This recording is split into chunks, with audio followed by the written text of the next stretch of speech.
Joining us now is Democratic Congressman Jim Clyburn from South Carolina, of course, co-chair of President Biden's 2024 re-election campaign. Congressman, great to see you. Thanks very much for being with us today. Well, thank you very much for having me. Well, first, I wanted to ask you about what you see coming up. You've got two presidential candidates already on the Republican side from your state. The president's heading down there. We all know that he wouldn't have won the nomination, arguably, without you and without South Carolina. It was pivotal to his victory. And South Carolina is now the first Democratic primary. So the Democratic National Committee has gone ahead with what you have long wanted, is to have a more diverse population in the first primary. But tell me about the president's disapproval ratings and how you counteract that. He's not getting credit for his economic achievements. No, he's not. And a lot of it has to do with the fact that people are in a pretty sour mood. I have been studying politics pretty much all of my life.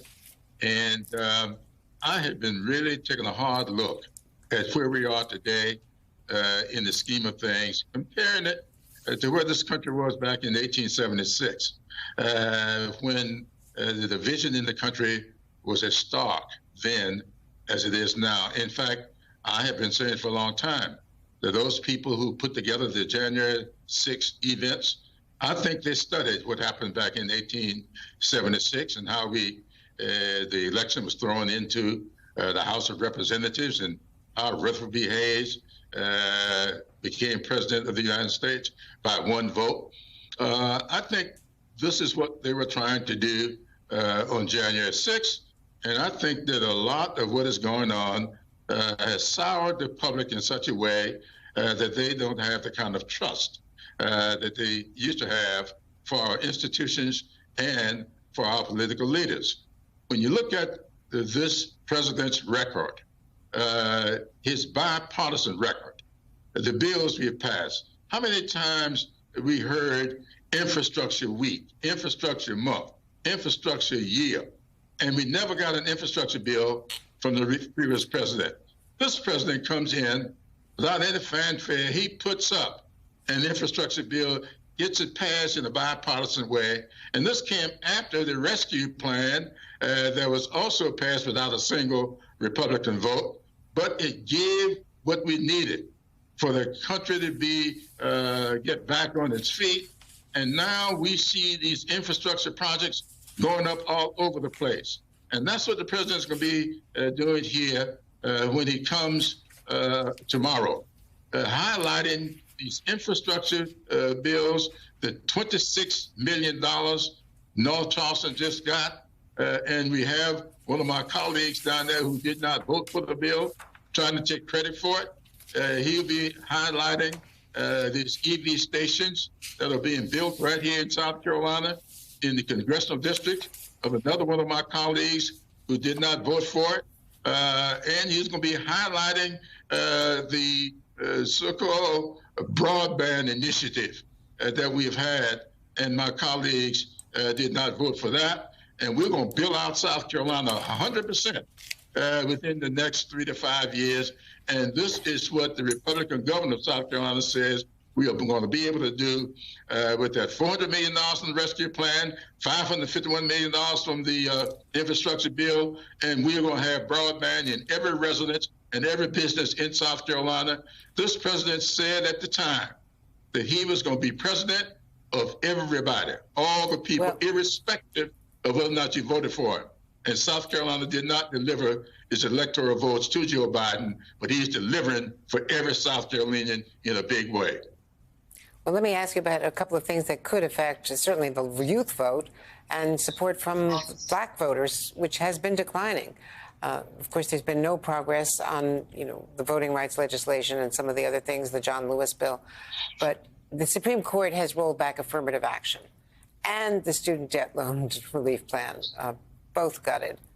And they're going to try to come up, as you know, with a plan from the Education Department, but it's going to take a long time, may not cover as many people. And this could affect, it could work both ways. It could inspire young people to come out, but it could also depress the youth vote. Frustration. We're all frustrated about that. As you know, I put up legislation to forgive up to $50,000 per student. And that legislation has been around for a long time. Elizabeth Warren in the Senate carried that bill. And we have been working very hard for this, and we're still working for it. What the Supreme Court said was that the president did not have the authority to do what he did, said he overreached in doing what he did. That doesn't mean that we in the Congress, in the House and the Senate, can't continue our work to do what is necessary legislatively to get this done. But let us remember that the president ordered a reevaluation of those reductions that took place some time ago, and thousands of people got their debt reduced before we got to this part of the bill. Nobody's talking about that.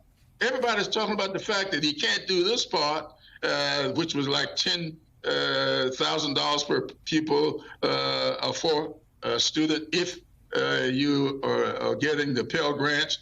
But nobody is focused on the fact that last year we forgave millions. In fact, it may have been billions of student loan debt. And I've got a lot of people in my congressional district and all over this country that tell me that they got their debts relieved before we got to this section. Why don't we talk about that? And that's one of the reasons people are so sour. We keep talking about what didn't get done rather than talking about what did get done. And I think that there's a big record that this president can be proud of the things he did get done. And we're still working on the rest. Does he need to do a better job of communicating? And does the White House have to do a better job? I think all of us need to do a better job. And I think all of us need to stop the negativity and really eliminate the negatives and accentuate the positives. I learned that way back from some song I heard when I was growing up. We must eliminate the negatives and accentuate the positives, and we'll all be much better off. That was a song with that lyric as well. Congressman Jim Clyburn, Mr. Leader, it's great to see you. Thank you very much.